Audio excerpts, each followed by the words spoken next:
No man, no money, it's just a temporary hitch. Life can still be sunny, though I ain't got a stitch. But I still got you, dear, ain't life a bitch? We're sitting pretty, ain't that rich? We're sitting pretty, ain't that rich? Ooh.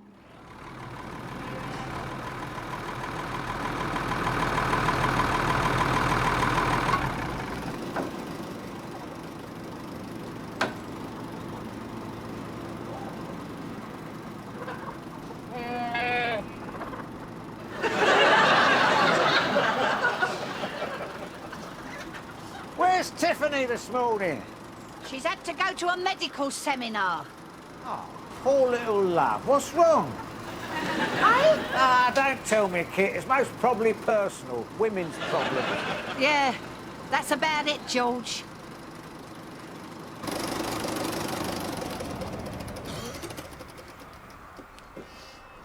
It's 11 o'clock. Where do the hours go to, eh? What I mean is, round about 11 o'clock, we usually have 11ses. Oh, thank you. No, Sylv, not for me. No, what I mean... Forget it. Oh, dear, you seen this in the paper? What, about the Prime Minister? No. Well, what then? The war in Bosnia, the famine in Ethiopia, the floods in India? No, chiffon's coming back into fashion. Oh, good. I wonder if they make boiler suits out of it. Well, doubt it. Though, now you mention it, Sylv, you'd look good in a chiffon boiler suit. Yeah? You'd look really attractive.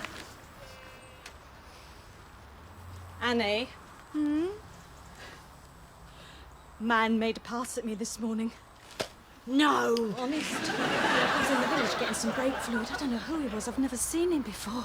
What's he look like? I didn't take much notice, really. He was kind of tall, quite good-looking, very masculine, wearing corduroy trousers, a sports jacket and green polo shirt. I think. He just stood there and smiled. Most probably from the mental home. What do you mean, most probably from the mental home? Just because a man smiles at me doesn't automatically mean he's psychologically disturbed. I mean, by the way he was dressed, he sounds like he was probably one of the doctors. I'll keep my mouth shut in future. Yeah, why don't you do that?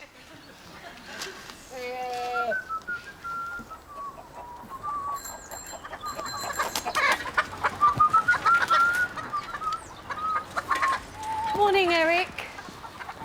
Morning. Good morning, Annabelle.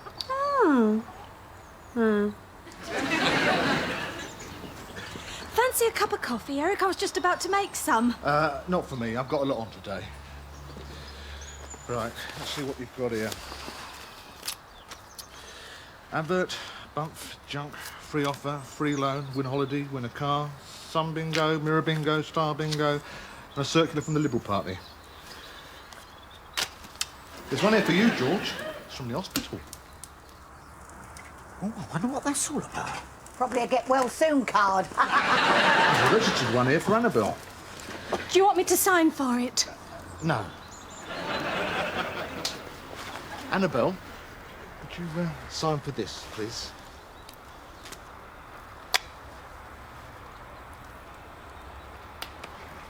Right, see. Thanks, Annie. Right. I could have signed for that, Eric. Yeah, I know, but I wanted it done properly. See you, George. See you, Eric. Bye, Kitty. Bye, love. See you soon, Annabelle. Ciao.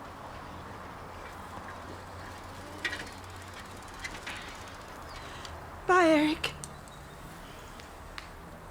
Right, you made that bloody coffee! Now, don't start, Sylvie. What's up now? It's not my fault, Mummy. I've done nothing. Yeah, and that's the problem! You know your trouble, Sylvia. Yes, I'm still here. Yes, it's down Church Lane, first on your left, past the Fox and Hounds public house. Sunny Meadow Farm, that's right. You can't miss it. It's rather reminiscent of a nuclear winter. Oh,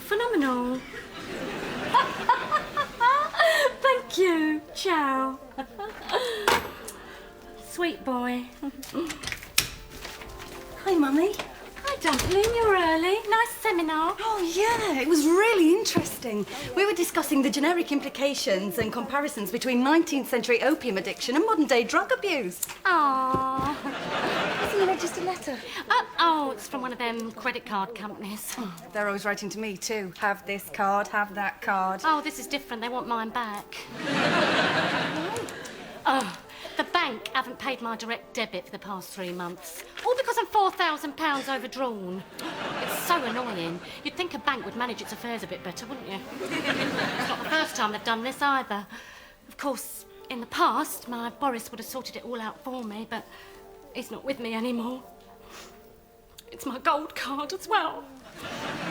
It's at times like this I feel very alone and vulnerable. I'm sorry, darling, I'm welling up. I think I'll go and get one of my Shirley Bassey cassettes. I'll see you in a minute, darling. Speculation over the Prime Minister's future continued this morning, despite strong denials from Whitehall. I have with me in the studio today one of those being tipped for number 10, the Home Secretary, Tom Nichols. Good morning. Good morning, Mr. Nichols. Would you like to be Prime Minister? I think this is all very premature. As far as I'm concerned, the PM is doing a stirring job, and I see absolutely no reason whatsoever for him to even consider resigning. I see, so you wouldn't like to be Prime Minister. I didn't say that. Let me make my position very clear. Hypothetically speaking... Come now, Mr. Nichols. You dearly love to be the big cheese.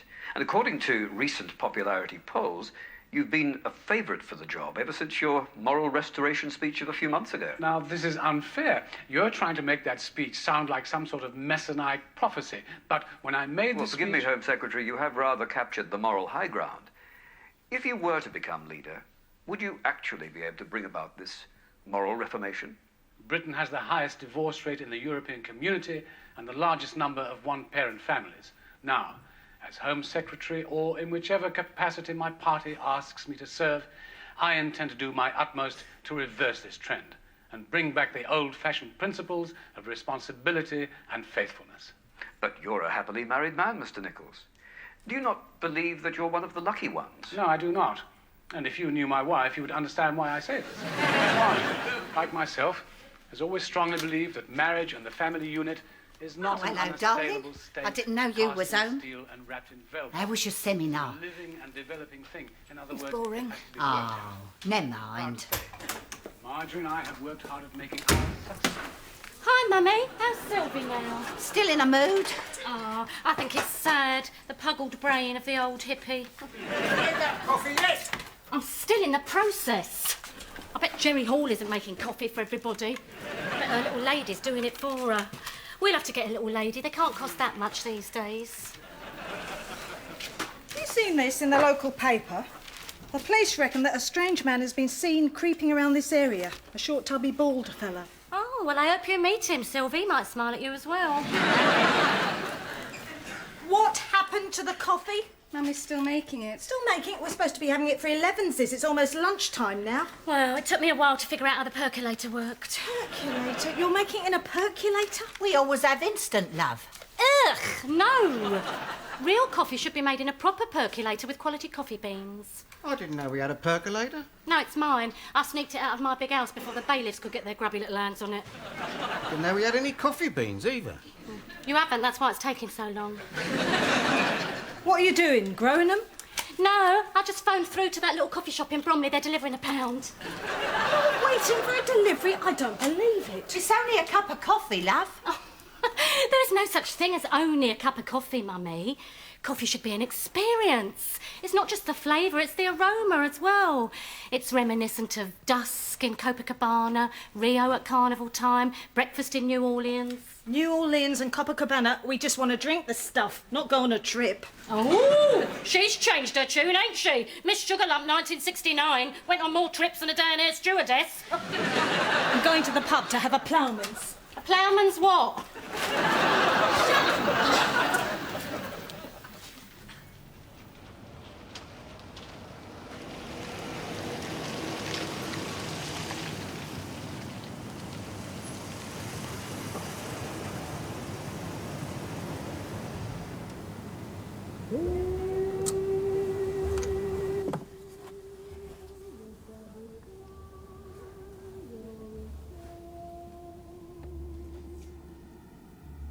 you want me to go and knock? No. Let's take our time, Matthews. I want to be absolutely sure we weren't followed. We weren't followed. Well, how can you be certain? I'm a trained special branch officer. I know if we're being followed by enemy agents. That's my job. We were followed last month.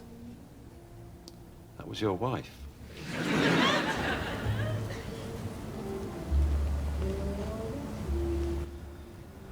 Look, why don't I go and check? For all we know, she might not even be there. No, she's there all right. I can hear Shirley Bassey. Hold on. You've got company. Oh, no. That's all I need.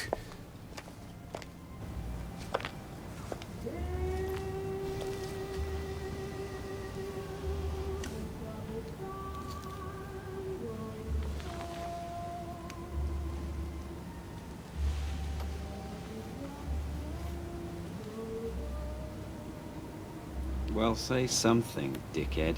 Yes. Good evening. I'm the Home Secretary.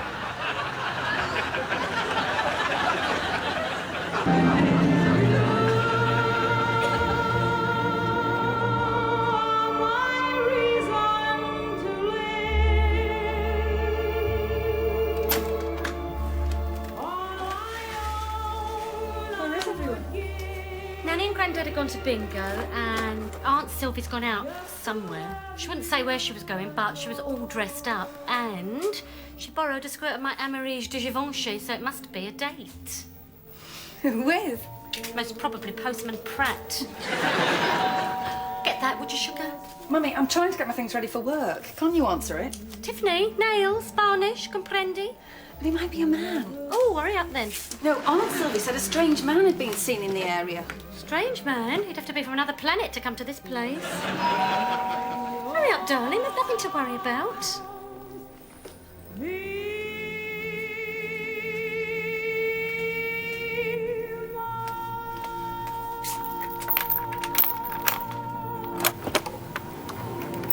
Yes? Good evening. I'm sorry to disturb you, but I understand that Annabel Briggs lives here. That's correct. Would it be possible to speak to her? Well, I'm not sure if she's in. Tiffany, put the security chain on just in case it is a madman. She isn't. Mummy, there's someone to see you. Who is it, Dumpling? It's the Home Secretary. Excuse me, just a moment. It's the Home Secretary, the Right Honourable Tom Nichols. The right honour. Oh, God! He's here! Give me a minute to put one of my faces on. Entertaining, darling. How? Well, I don't know. You're supposed to be a woman. Tell him all about your fascinating seminar.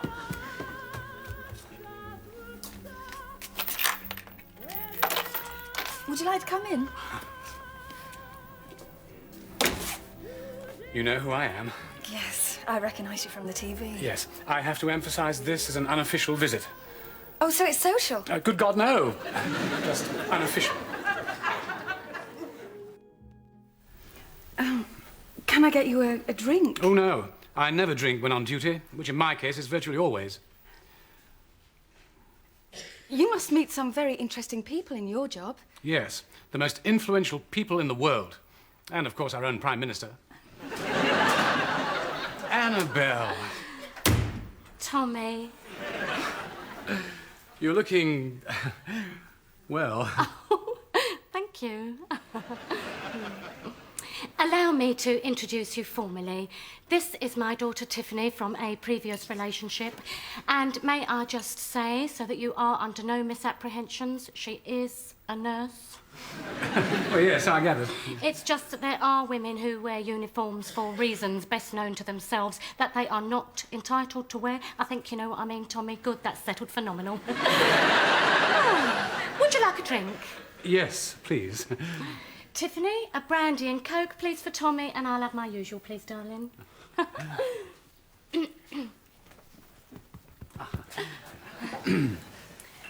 So, to what do I owe the pleasure? Oh, I was just passing. Oh, that's nice. I've watched your career with great interest. You've come a long way from that little backbencher I used to know. I often think back to those times. Do you? You had a phenomenal rise. Yes, well, I must admit things have gone rather well for me. Annabelle, do you think we could speak in private? Oh, this is my daughter. I've got no secrets from her. Fine.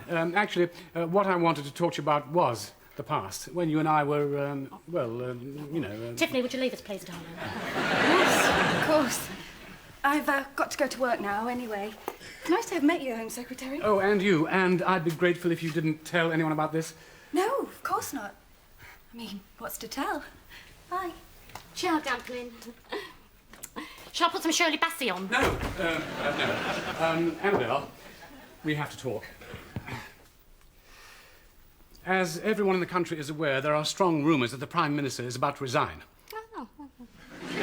Well, anyway, the thing is, Annabelle, if he does, then I appear to be favoured to become the new Prime Minister. Oh, phenomenal! Thank you, but unfortunately there's a fly in the ointment. What? You. Me? Us, our little dalliance of some years ago. Dalliance? It was slightly more than a little dalliance, Tommy. No. That's how the gutter press would describe it, and that's really why I'm here. I've heard rumours that a Sunday newspaper has got wind of our little fling, and even though it was 12 years ago, it's enough to destroy my career. A little fling? You told me that you loved me, Tommy. You even said that you would have liked to have married me, or was that just you talking dirty? No. What I meant was, if I could have escaped Marjorie's clutches, if I could have been free. You meant a lot to me, Annie. You used to make me laugh, make me feel alive. I couldn't wait to get away from Marjorie's cardigans and chutney and smell your skin. You were the only one, Annabelle. I never played around or whatever we called it. At the time, we called it falling in love, Tommy. Whatever. Well, you see, at the time, I may have said something along the lines of, my wife and I had split up temporarily, a trial separation of sorts. Something like that. No. You said that you and your wife had already been living apart for a year and that you were simply waiting for the lawyers to tie up the loose ends. Well, as I said, it was something like that. Well, you see, at the time, that may have been more wishful thinking than fact, as it were. So you were still living with your wife all along? You hadn't left her? I didn't say that, Annabelle. So you had left her? I didn't say that either. So were you with her or not? I think I made the position perfectly clear. Look, you're not in the House of Commons now, please tell me the truth! Well, yes, of course. But before we go any further, we should ask ourselves what do we actually mean by the truth. The truth, in most cases, and statistics bear me out, is simply an individual's recognition of any given set of circumstances, coupled with one's personal interpretation of those events, whether actual or perceived. You lied to me, didn't you? Well, again, Annabelle, and forgive me if I appear pedantic, but that's another ambiguous term, which, although in many ways narrowing the parameters of our discussion, still misses the main point. However... Oh, shut up, Tommy, you lied to me! Well, for God's sake, Annabelle, I'm a politician! What's that got to do with it? All right. I'll go completely against my principles and tell you the truth. I couldn't leave Marjorie. It's her family's money and influence that's got me where I am today. My public picture is one of a man with a wonderfully supportive wife and a clean, talented 18-year-old son. But in truth, she's a pushy, power-mad bitch, and Dominic's a promiscuous, pill-popping yobbo.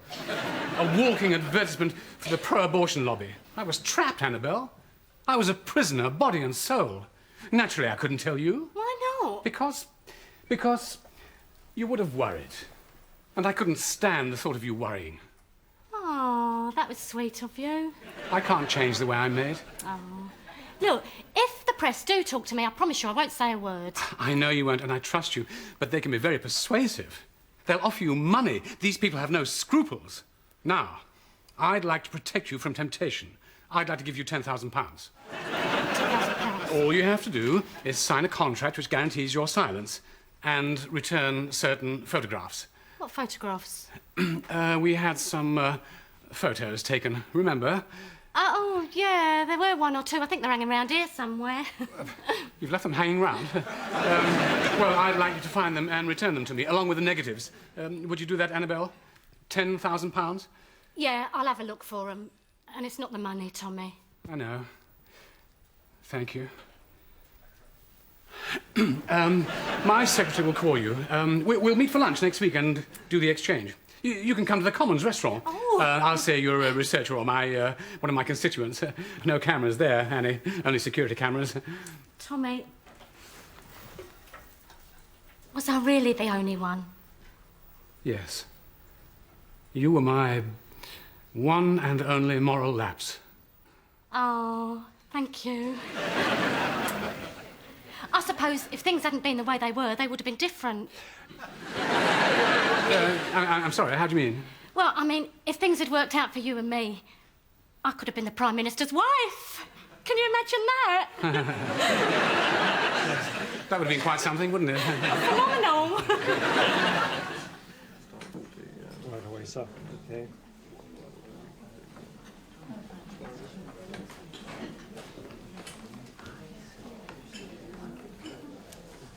Ooh, Krug champagne. We drank Krug when we were in Athens, remember? Oh, what a phenomenal night that was. Look, will you please keep your voice down? You're supposed to be a researcher. All right, Tommy, keep your hair on. For God's sake, stop calling me Tommy.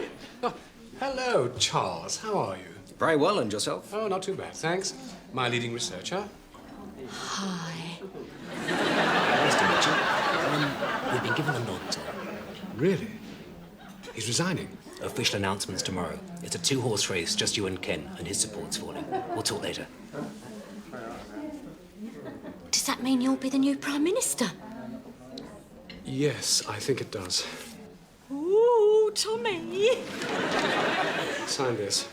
What is it? It's simply guaranteeing you won't sell your story to the press.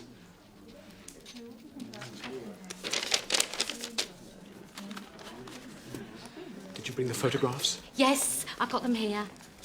Don't brandish them around. Discretion, Annabelle, remember?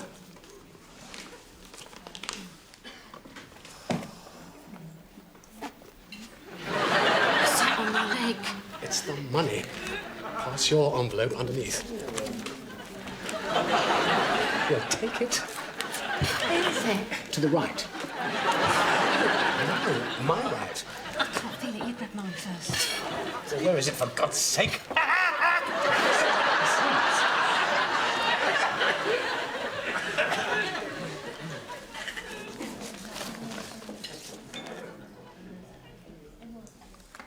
What are these? They're the photos of us. Don't you look young?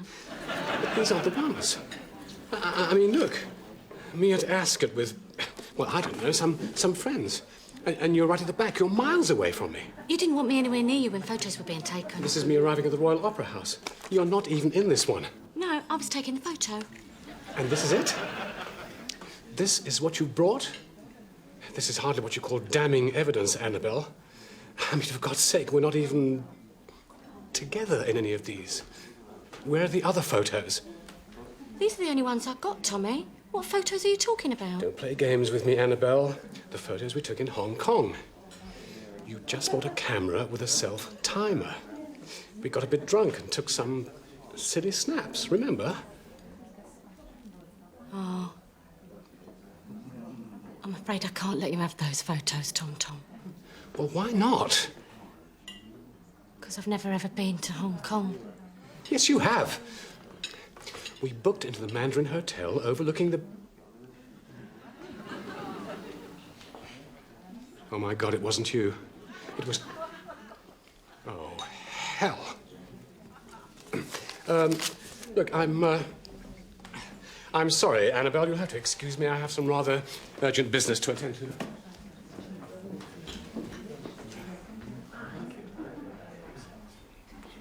Ciao, Tommy.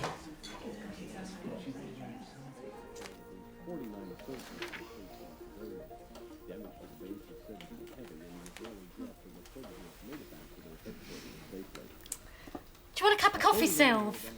There won't be time. I've got to collect the eggs tomorrow morning. If there's one thing I can't stand, it's sarcasm. Oh, Mummy, this arrived for you earlier. Oh.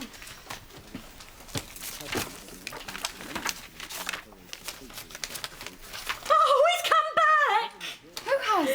Welcome home, Bambino! You sent your gold card back. How did you manage to pay off a £4,000 overdraft? Oh, these things have a way of sorting themselves out. Not for me, they don't.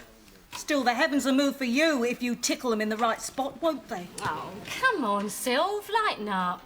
It happened weeks ago. Can't you just forget about it and let us be friends again? No, I can't. It's been the story of my life ever since I was at infant school. Every fella I have ever met has always ended up fancying you. What have you done now? I've done nothing. I didn't even set eyes on the man. You remember that bloke at the garage Aunt Sylvie met, the one who smiled at her? Well, she bumped into him again, and he asked her out on a date, and she thought her luck had changed. I did not think my luck had changed. I thought he was... All right, I did think my luck had changed. I only went out with him once, and all the time he kept asking me questions about your mum. And then I found out from the barmaid that he was a journalist with a Sunday newspaper. He didn't want to know me. He was just trying to dig up some dirt on Annie and one of her ex-boyfriends. And do you remember the stranger the police were looking for? He turned out to be his photographer. He was sneaking round this farm with a telephoto lens. He took my picture, mistaking me for the Scarlet Woman. And he took one of you as well, Tiffany, thinking that you were the nymphette. No. Did you take one of you, Kit? No. Just as well. You don't want your picture appearing in a Sunday paper as some kind of seductress, do you? No. Why don't you go out and look at the chickens? What for? I saw signs of a fox out there earlier. Well, I wish you'd said something. I just trod in it. I think I'll finish my studying upstairs. See you all later. The new Prime Minister and his family were on the move today, but not before Mr. Nichols had announced swingeing cuts to tax relief for unmarried couples with joint mortgages. He denied that his actions were Cromwellian and claimed that... Why'd you switch it off? Well, it was politics. I know it was politics and me and Mum were watching it. Your mum don't know anything about politics. She voted SDP once because David Owen had nice hair. Well, I'm a voter and I would like to hear what the new Prime Minister has got to say for himself. Well, he'll be just as bad as all the others. They've ruined Britain. I used to be proud of this country. Well, I almost fought for it, didn't I? Look at it now. I mean, what's happened to the national health? Well, you should know, George, you're their best customer. Doctors refusing point blank to operate on sick people. He explained in that letter. They can't give you the operation on medical grounds. What medical grounds? There's nothing wrong with you. You should walk a mile in my shoes. Well, not in the state they're in at the moment. I'm going to get that bloody fox. Sylvie, you going to feed the chickens? Yeah, I'm coming. Shall I switch the telly back on, love? Yeah, if you like. Where a large crowd wished the new Prime Minister, Mrs. You knew him, didn't son you? Dominic, a warm welcome to their... No, I never knew him. Congratulations, Prime Minister. Well, thank you very much. Will you be throwing a housewarming party? Well, we may open a bottle of sherry later. How does it feel being Prime Minister? Phenomenal.